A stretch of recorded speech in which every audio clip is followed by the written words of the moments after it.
सवाल लेकर आज हम आ गए हैं चांदनी चौक संसदीय इलाके में, जहां से एक बार फिर कांग्रेस ने अपने हैवीवेट नेता कपिल सिब्बल को मैदान में उतारा है। क्या तीसरी बार कपिल सिब्बल यहां से जीत हासिल कर पाएंगे? बीजेपी ने उतारा है डॉक्टर हर्षवर्धन को, जो कि असेंबली इलेक्शन में, विधानसभा चुनाव में उनके मुख्यमंत्री पद के दावेदार थे, जबकि आम आदमी पार्टी ने पत्रकार से नेता बने आशुतोष को मैदान में उतारा है। वो तीनों हमारे साथ नहीं है, लेकिन हमारे इस खास शो में हमारे साथ सत्येंद्र जैन जी हैं, शकूर बस्ती से एमएलए और केजरीवाल सरकार में मंत्री रहे। हमारे साथ कांग्रेस से राजेश जैन जी हैं, जो कि सदर बाजार से एमएलए रह चुके हैं और शीला दीक्षित के काफी करीबी माने जाते थे। हमारे साथ जयप्रकाश जी हैं, जो कि प्रदेश महामंत्री हैं बीजेपी के। चांदनी चौक में इस बार काफी हाई प्रोफाइल मुकाबला है। कपिल सिब्बल एक तरफ है, हर्षवर्धन एक तरफ है और तीसरी तरफ है आशुतोष, टीवी का जाना माना चेहरा और पत्रकार से हाल ही में नेता बने। लेकिन इस बार कपिल सिब्बल के लिए काफी कुछ दाव पर लगा है राजेश जी। कपिल सिब्बल आपकी बहुत हैवीवेट नेता हैं, केंद्र सरकार में इतने बड़े मंत्री, तीसरी बार यहां से चुनाव लड़ रहे हैं, लेकिन इस बार कहा जा रहा है गद्दी डावाडोल। क्यों गद्दी डावाडोल है?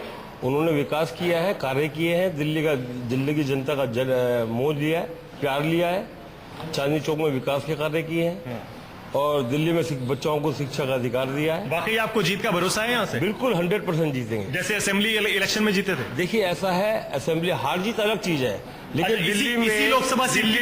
दिल्ली में कांग्रेस ने 15 साल शासन किया। चलिए मैं इसी लोकसभा सीट की बात करूं, यहाँ पे 10 विधानसभा सीटें आती हैं। जी जी आती। पिछले विधानसभा चुनाव में आपको यहाँ से सिर्फ 3 सीट मिली थी। जी 3 मिली, शायद 2 सीट मिली थी, सिर्फ 2 सीट मिली। देखिए ऐसा है, 2 सीट मिले, 3 सीट मिले, 4 सीट मिले, ये हार जीत का सिलसिला जीवन भर चलता रहता है, हार जीत होती रहती है। 3 महीने में हवा बदल गई दिल्ली की। नहीं ऐसा होता है, ये एक झाड़ू की लहर थी, एक लहर थी, झूठे आश्वासन दिए जनता को, वो जो चली गई। अब पता लग जाएगा चुनाव में, अब चुनाव में पता चल जाएगा। सर्वे तो यही कह रहे हैं सत्येंद्र जैन जी कि आपने असेंबली इलेक्शन में जो अपना परफॉर्मेंस दिखाया था, जो लहर थी उस समय, कोई समझ भी नहीं पाया, इतना अंडर करंट था। इस बार कह रहे हैं कि हवा निकल गई है। सर जी तब भी अंडर करंट था, अब भी अंडर करंट है।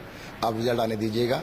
पिछली बारी हम 4 असेंबली में जीते थे, इस बारी 10 की 10 असेंबली में हम जीतेंगे। आप देख लीजिएगा, नोट कीजिएगा। 10 की 10 में जीतेंगे, एक भी में हम। किस बेस पे आप ये बात कह रहे हैं? सर जी मैं जब से आज तो उसको खड़ा किया है तब से पूरी लोकसभा का चक्कर लगा रहा हूँ, हर आदमी से मिल रहा हूँ और आप भी गली में घूम के देखिएगा। लोग अभी भी देखिए दोनों पार्टियों से। आशुतोष को लोग वोट क्यों देंगे? लोग कह रहे हैं 2 महीने पहले तक मीडिया में थे, स्टूडियो में बैठ के पूरे देश की राजनीति डिस्कस करते थे, अचानक पैराशूट से आपने चांदनी चौक में गिरा दिया उनको। सर जी हिंदुस्तानी तो है ना, और पैराशूट की बात जहां तक रही तो राहुल गांधी की क्यों नहीं कहते? दिल्ली में रहते हैं, अमेठी में इलेक्शन क्यों लड़ते हैं जाके? ये तो नोएडा में रहते हैं।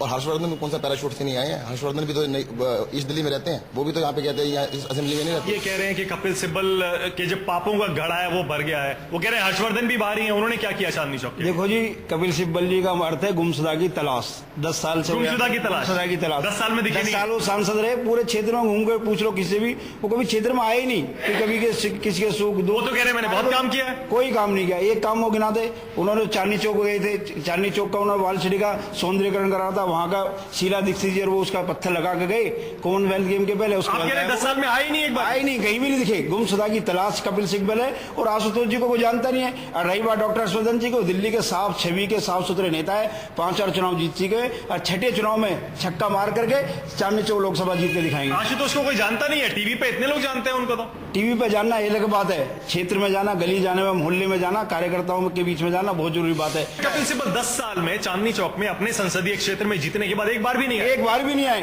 एक अभी चुनाव से 6 महीने पहले, कोई 6 महीने पहले आना, कोई इलाके में नहीं आना कहता है। ये तो चुनाव ही मतलब ये कह रहे हैं कि गुमशुदा है, वो गुमशुदा की तलाश कर रहे हैं। ऐसा है, विपक्ष को ऐसे नजर आता है।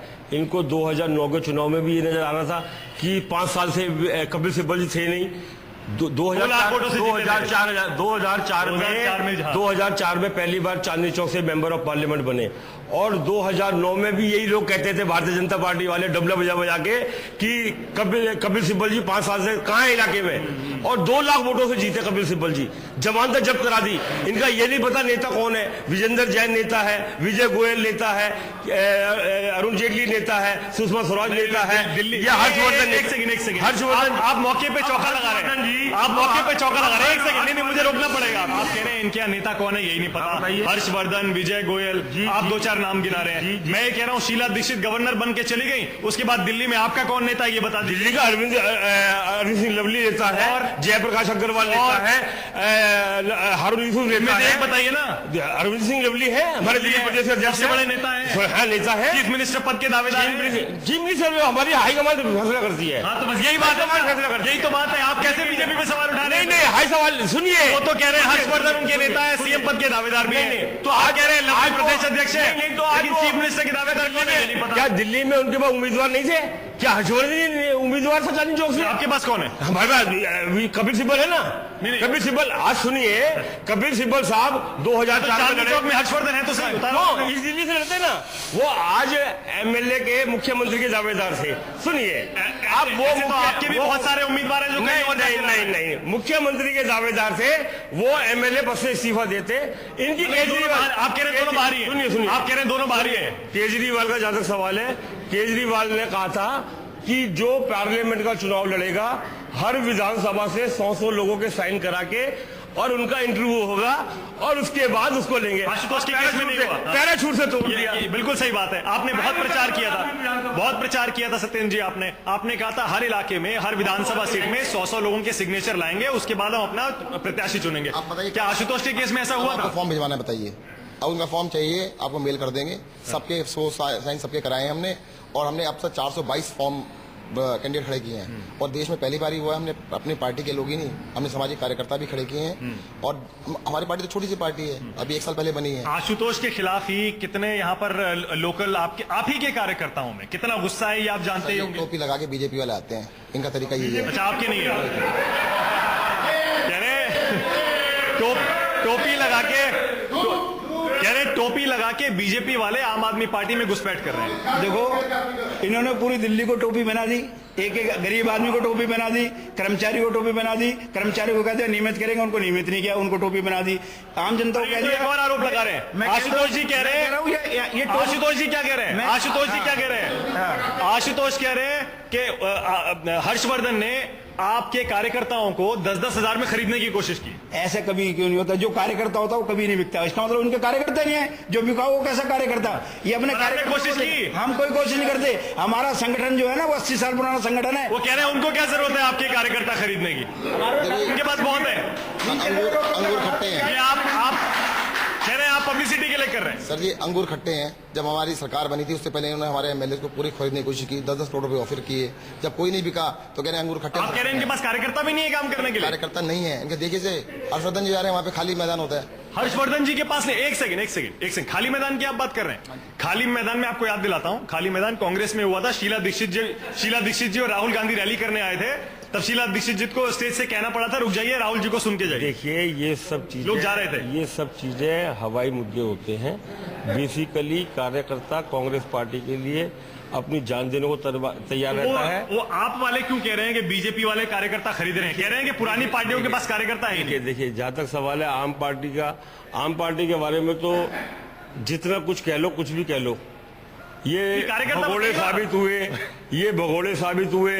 इन्होंने दिल्ली के मुख्यमंत्री का सपना देखा, जब सपना पूरा हो गया, सपना पूरा कांग्रेस करने को तैयार हो गई। 18 मुद्दों पर समर्थन दे दिया, और जब समर्थन नहीं मिली, जब वो वादे पूरे नहीं कर पाए, वो कह रहे हैं प्रधानमंत्री के सपने देख रहे हैं। वो कह रहे हैं आपके पास कार्यकर्ता ही नहीं है बीजेपी कांग्रेस। कार्यकर्ता तो सारे कांग्रेस के और बीजेपी के आम पार्टी ने खरीद लिए। अच्छा ऐसा क्या आपने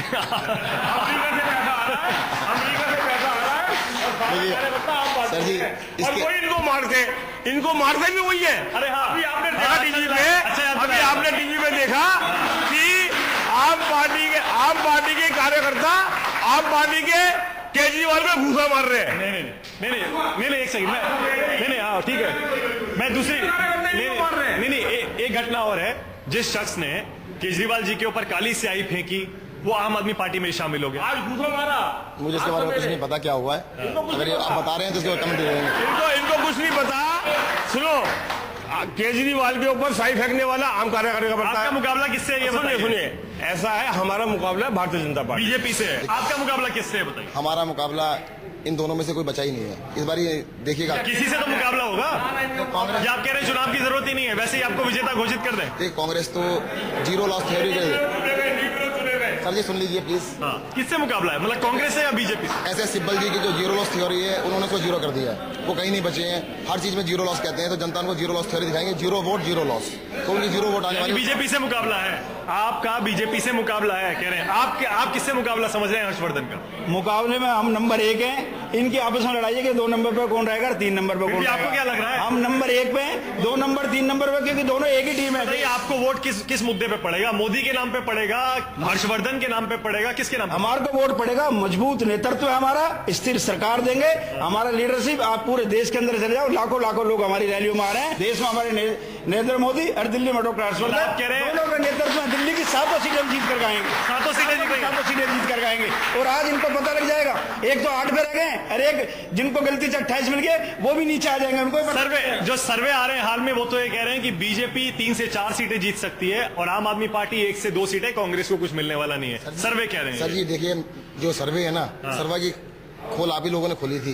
और ये बता दूं, सर्वे में लास्ट में होना क्या है, इलेक्शन से एक दिन पहले उन्होंने कहना है कि आम आदमी पार्टी को 1 सीट मिलनी है या 0 मिलनी है। ये तो पहले प्लान था, पहले 7 का, फिर 6 का, फिर 5 का, इस पर ध्यान मत दीजिएगा। रिजल्ट जब आएंगे ना, कितनी आएंगी?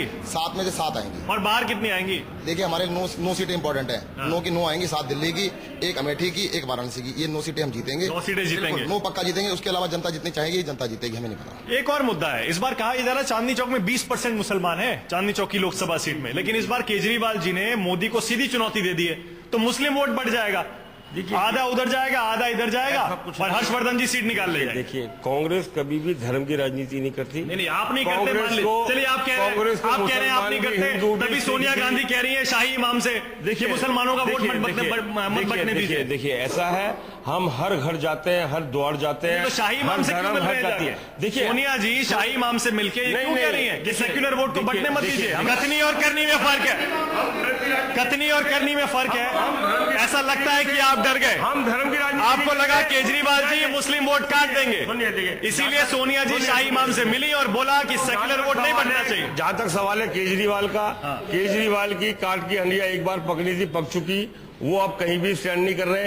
उन्हीं के कार्यकर्ता, उन्होंने केजरीवाल जी को उतार दिया वाराणसी में मोदी के खिलाफ, आपका उम्मीदवार भी तय नहीं है। सुनिए, अरे आप किसको उतार रहे हैं? आज दिल्ली का मुख्यमंत्री थे, सुनिए, आपके पास मोदी के लिए कैंडिडेट ही नहीं है। केजरीवाल अपने एमएलए पद से इस्तीफा देकर जाके दोनों हाथ में लड्डू लेके बैठे। मोदी के लिए आपके पास कौन उम्मीदवार है? मुख्यमंत्री मोदी के लिए कौन उम्मीदवार? नहीं, मैं आपसे पूछना चाहता हूँ, आम पार्टी से वो इस्तीफा देकर क्यों भागा? वो इस्तीफा देकर, आप मेरे सवाल का जवाब ही नहीं दे रहे।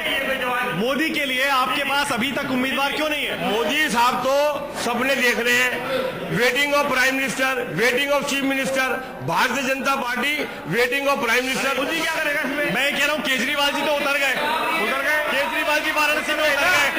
आपकी पार्टी के कौन? ये हमारे राहुल गांधी है, राहुल गांधी अमेठी से लड़ रहे हैं। नहीं, सुनिए, वाराणसी में कौन लड़ेगा? नहीं, वाराणसी में हमारा चुनाव लड़ रहे हैं, कांग्रेस का मोर्चा कौन लड़ रहा है? अनाउंस ही नहीं हुआ आप तक।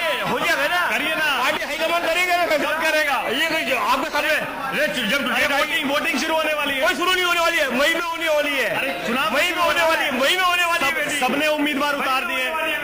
ऐसा लग रहा है कि केजरीवाल जी भी वाराणसी में मोदी के खिलाफ सिर्फ इसीलिए लड़ रहे हैं, सिर्फ इसीलिए लड़ रहे हैं कि मुस्लिम वोट को अपनी तरफ खींच लें। सर जी ऐसा नहीं है। और क्या वजह? पहली बात तो ना, ये दोनों पार्टी को सूट करता है कि धर्म की राजनीति करना। दोनों पार्टियों को लगता है कि सारी राजनीति को डेवलपमेंट से डिरेल कर दिया जाए, सारा कुछ सब कुछ धर्म के ऊपर ले जाए, ये इनको सूट करता है। मोदी जी को आपने चुनौती दी है, केजरीवाल ने केजरीवाल जी ने